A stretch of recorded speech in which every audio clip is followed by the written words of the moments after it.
ወደ ኮሎኔል መኮንን ተስፋ አልፋለሁ። ጤና ይስጥልን መኮንን። ጤና ይስጥልን ሽሎሞ፣ እንዴት ዋላችሁ? እንደምን ዋልክ? በጣም እናመሰግናለን። ሁሌም ፈቃደኛ ሆነ ለምትሰጠን ወታደራዊ ትንተና ለፕሮግራማችን አብሮ ተሳታፊም አቶ ተስፋዬ አለ። ጤና ይስጥልኝ ተስፋዬ። ጤና ይስጥልኝ አቶ ሽሎሞ። ጤና ይስጥልኝ ኮሎኔል መኮንን ተስፋ። የመጀመሪያው ጥያቄ የሚሆነው አቶ መኮንን እንዴት ነው 2025 ዓመተ ምህረት እንዴት አንተ አገባደድካት? እንዴት አያሃት? ከዛ ወደ ቀጣይ ጥያቄዎቻችን እናልፋለን። ዛሬ የ2025 ዓመተ ምህረት የመጨረሻው ቀን ነው። በግልህም በማህበረሰባዊ ጉዳዮችም በአገርም ጉዳይ እንዴት አሳለፍከው? እንግዲህ 2025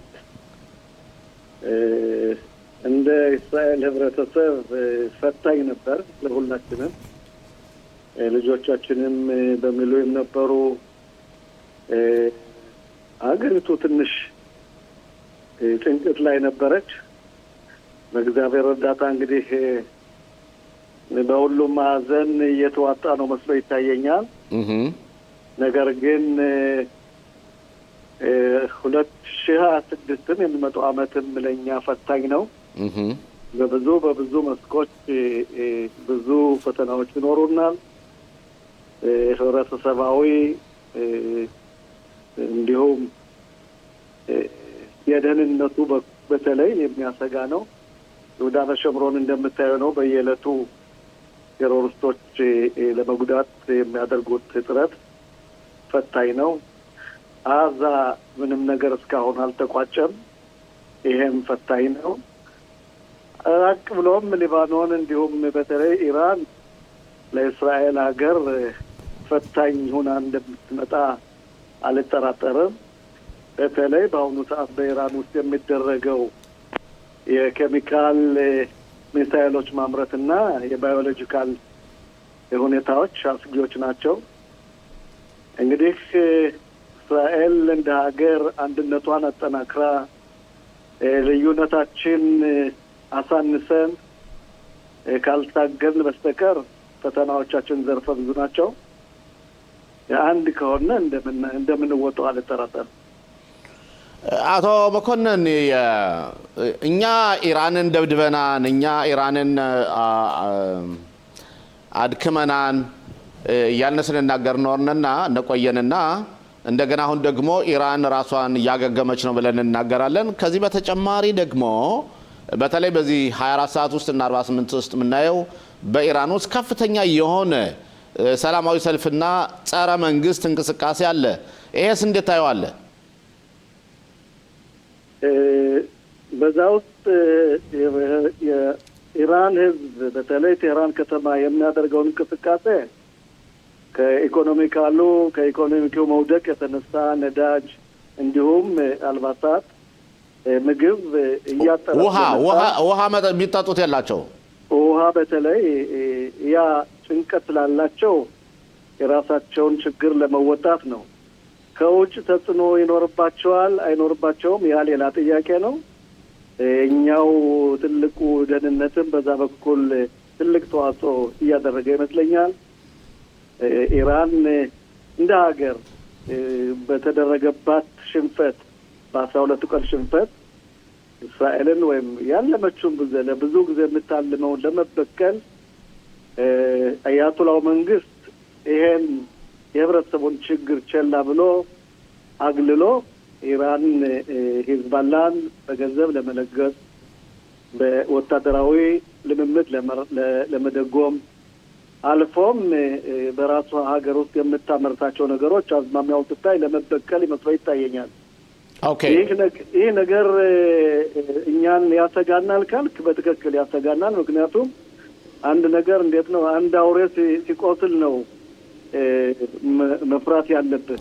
ግን አቶ መኮንን አንድ አባባል አለ በጎንደር አማርኛ የራሷ ሲያርባት የሰው ታማስላለች ይባላልና የራሳቸው እዛ ውስጣቸው እየነደደ በህዝባቸው እየተራበ የሚበላው እያጡ ለምሳሌ ባለፈው በቢሊዮን የሚቆጠር ብዙ ሚሊዮን ዶላሮችን ወደ ሂዝቦላ ለማስተላለፍ አሁን ቢሆን ሁቲዎችን ይረዳሉ። እና ፕሮክሲዎቻቸውን የሚረዷቸው ቤታቸው እየተራበ እየተቃጠለ ምንድነው ነገሩ? ይኸውልህ ታሪካዊ ሁኔታው እንዴት መሰለህ? እነዚህ የቴሮሪስት አካላት የጂሃድ ተከታዮች ትልቁ ዓላማቸው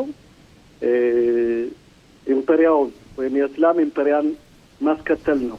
ይህ ዓላማ በብዙ ሀገራት ውስጥ አኺማ ሙስሊሚን በሚባለው በተለይ ሺዎች ነገሩን የራሳቸውን ህዝብ እያስራመው እንደ ሐማስ እንደ ሂዝባላ የራሳቸው ህዝብ ደንታ ሳይኖራቸው ለራሳቸው ደስታ ሳይኖራቸው ትልቁን ዓላማቸውን ግን ማንኛውንም ዓለም የተፈጠረን ህዝብ በሙሉ ወደ እስላም እንቀይራለን የሚለው አባባል ከራሳቸው ስላለ እነዚህ ትልልቅ የእስላም መሪዎች እንደ ሺም እንደ አያቶላህ እንደ አኺማ ሙስሊሚን እንደ ካታር ትልቁ ፍላጎታቸው በዓለም ላይ ትውከት እንዲፈጠርና ሁሉም የእነሱ ተከታይ እንዲሆን ስለሆነ ይህ ትልቅ በቁርአንም ስለተጻፈ ነው የሚሉት ያን ለማድረግ የማደርጉት ጥረት የለም።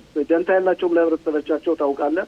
በአዛም በሊባኖንም እንዲሁም በኢራን በተለይ ምንም አይነት ችግር የማይገባቸው ትልቁ ዓላማቸው ግን ያላቸውን የህብረተሰቡን ገንዘብ እየቀሙ መሳሪያ ማምረትና ህብረተሰቡን በተለይ እስራኤልን ለማውደም የሚያደርጉት ጥረት ምክንያቱም እስራኤል ሀገር እንደምታውቀው ብቸኛዋ ይሁዳውያን የምትከተል በመካከለኛው ምስራቅ ያለች በአረባት ሀገር ተከላይ የምትኖር ናት። ለዛም መሰለኝ ትልቁን አጀንዳቸውን አይሳካላቸውም። በምንም ታምር አይሳካላቸውም።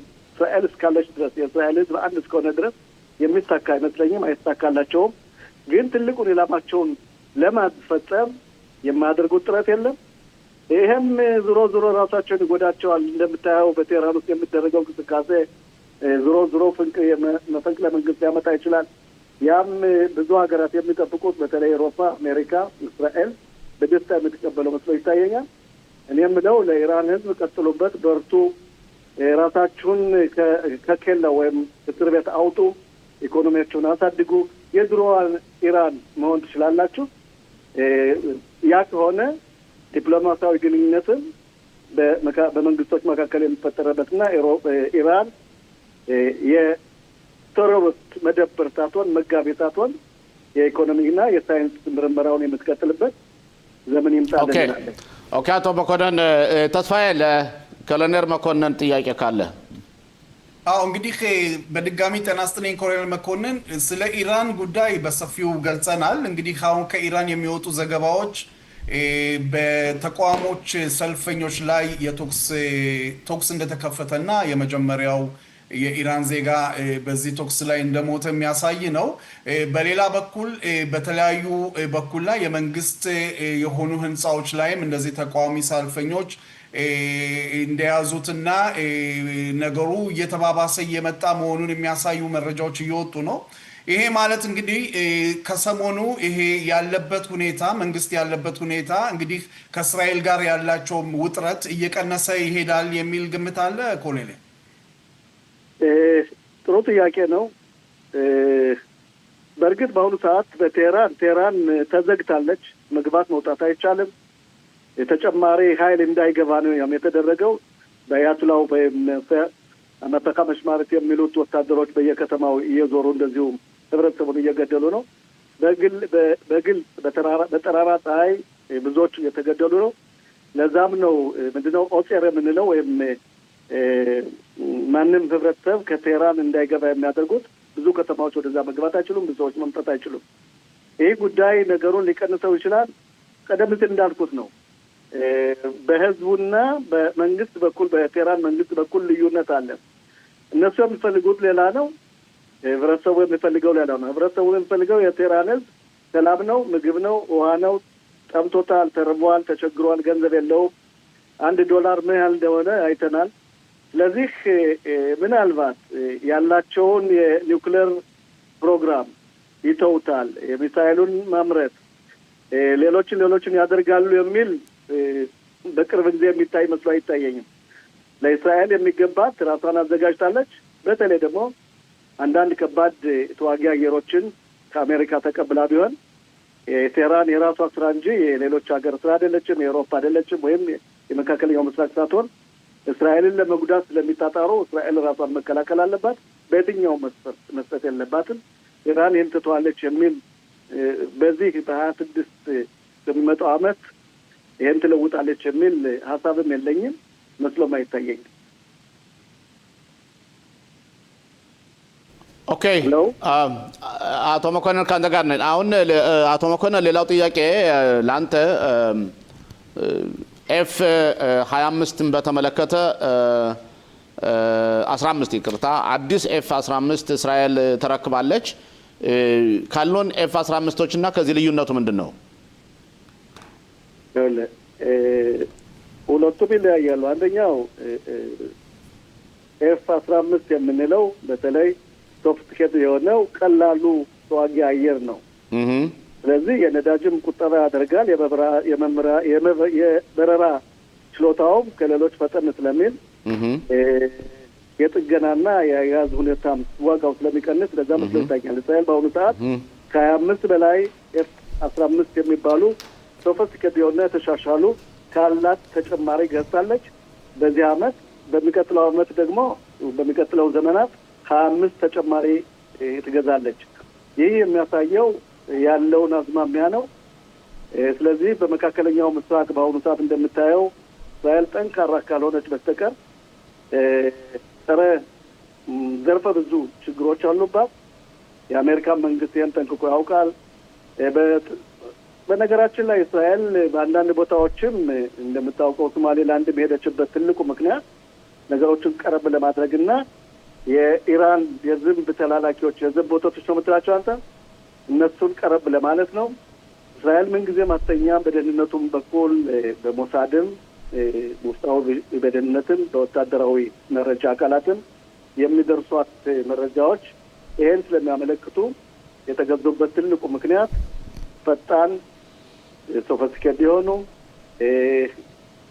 እንዴት ነው ሚሳይሎችን በቀላሉ መሸከም የሚችሉ አየራት አዲስ እንግዲህ የምንሄድባቸውን ርቀት ማወቅ አለብን። ያን ርቀት የሚቀንሰው ግን የአየሩ ክብደት ስለሆነ ለዛ መስሎኛል እስራኤል ራሷን ያዘጋጀችበት። እስራኤል ምንጊዜ ማተኛም በአሁኑ ሰዓት እንደምታውቀው ሌዘር የተባለ የመከላከያ የሚሳይሎች መከላከያ እስራኤል በአሁኑ ሰዓት አየር ኃይላችን ታጥቋል። ይህም የሚያሳየው ሙሉ ዝግጅትና የወታደራዊ አካል ፋብሪካዎች ሌት ተቀን የሚያመርቷቸው እስራኤልን ለመከላከል ሲባል በዚህ አመት በተለየ ሁኔታ ጥሩ ውጤት እያሳዩ ነው።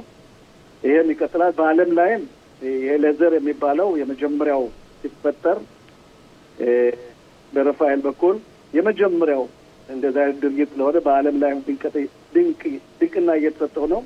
ምንጊዜም እስራኤል ሀገር ማንኛውንም ተቋም ማንኛውም ሀገር በዚህ በኩል በደህንነቱና በወታደራዊ አካል መሪ ናት። ማንኛውም ኃይል እስራኤልን ለመጉዳት የሚመጣ ሁሉ ተሸንፎ ተንኮትኩቶ እንደሚሄድ አልጠራጠርም። ኦኬ አቶ መኮንን ግን ቱርክ ደግሞ ልክ ኤፍ-15 እንደምትቀበል ወደ ኤፍ-35 እንደምትገዛ እየተነገረ ነው ያለውና ይህን ትራምፕም ያው እንሸጣለን ብለዋል። ቱርክ ካላት አቋም የተነሳ ድሮ የእስራኤል ወዳጅ ከመሆኑ አሁን የጸረ እስራኤል ሆናለችና እንዴት ነው የሚሆነው? እንዴት ተቀባይነት ሊኖረው ይችላል? ከዚህ አያይዤ ፕሮግራማችን በጣም እየሄደብን ስለሆነ አንድ ጥያቄ ስለ ጋዛ ትራምፕ ደግሞ ሐማስ የጦር መሳሪያ ካልፈታ ጉዳቸው ይወጣባቸዋል ብለዋል። ይህንስ እንዴት አየው? ሁለቱን ጥያቄዎች አጠር ባለ ሁኔታና በዚህ እናጠናቀቃለን ዛሬው። እሺ ኤፍ-35 የምትለው እስራኤል ከታጠቀችው ብዙ ጊዜ ነው። በመካከለኛው ምዕራብ ብቸኛው ሀገር እሷ ነበረች። በአሁኑ ሰዓት ለካታርና ለቱርክ የአሜሪካ መንግስት መሸጥ ፈልጓል። ግን እስራኤል ይህን ኤፍ-35 የሚባለውን በተለየ ሁኔታ የሚሸጡትን ከእስራኤሎች ኤፍ-35 በተለየ ሁኔታ ሚዛኑን በጠበቀ ሁኔታ የእስራኤል በላይነት እንዲጠበቅ አድርጎ መስለው የሚሸጥ መስሎኛል። ይህም በዚህ በኩልም እስራኤል ከአሜሪካ ጋር ተገናኝታለች። ሙሉ ያሉትን ውስጣዊ አካላት እነዚህ ለቱርክና ለካታር የሚሸጡት አይዙትን እስራኤል ግን ተጨማሪ ቴክኖሎጂካሊ ነገሮችን እየጨመረች የበላይነቷን ታስከትላለች። በአዛ በኩል ሲሄድ አዛ በአሁኑ ሰዓት ልክ አንተ እንዳልከው ትራምፕ አባባል በእርግጥ ይህ የጠቅላይ ሚኒስትሩ ጉዞ የተሳካ ነበር። ትራምፕ የሚሉት ወደ ሁለተኛ ደረጃ እንግባ፣ ኢራን ግብልን ቢመለስም ባይመለስም እንግባ ነው የሚሉት። እንግዲህ የትራምፕን ፍላጎትም አንተም ታውቀዋለህ። ትራምፕ ፍላጎታቸው የሰላም ሽልማቱን ለመቀበል ነው። በሌላ በኩል ደግሞ እንግዲህ ጦርነቱ እየተባዛ አንድ ላይ ከተቀመጥነው ወታደሮች ላይ ችግር ስለሚያመጣ ወደዛ የምናልፍ መስሎ ይታየኛል። ጠቅላይ ሚኒስትሩ ጠንከር ባለ ሁኔታ ኢራን ግብል የምንመለስ ካልተመለሰ ሁለተኛ ደረጃ አንገባም ብለው ተናግረዋል በግልጽ ሁኔታ። ግን እንደሚመስለኝ ቱርክም ካታርም በዚህ በኩል በተለይ ካታር በገንዘቧ ለመርዳት አዛን ለመገባት ሲባል የቱርክ ወታደሮችን አሜሪካ መንግስት በግልጽ እንደተናገረው የሚገቡ መስሎ ይታየኛል። እስራኤል በዚህ በኩል ትልቅ ቅሬታዋን አቅርባለች። እንግዲህ በአንድ በኩል ሀማስ ምናልባት ትጥቄን አልፈታም ካለ ትራምፕ እንዳሉት ካልፈታ ይሄ ነገር ሊዘገይ ይችላል። ካልሆነ ግን ይሄ ነገር እንደሚቀጥል አልጠራጠርም።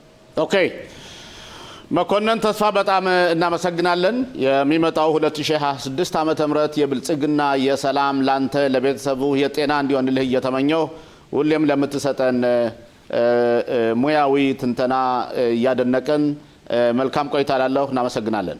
እኔም በጣም አመሰግናለሁ። ለህብረተሰባችንም መልካም ጊዜ እመኛለሁ። አመሰግናለሁ።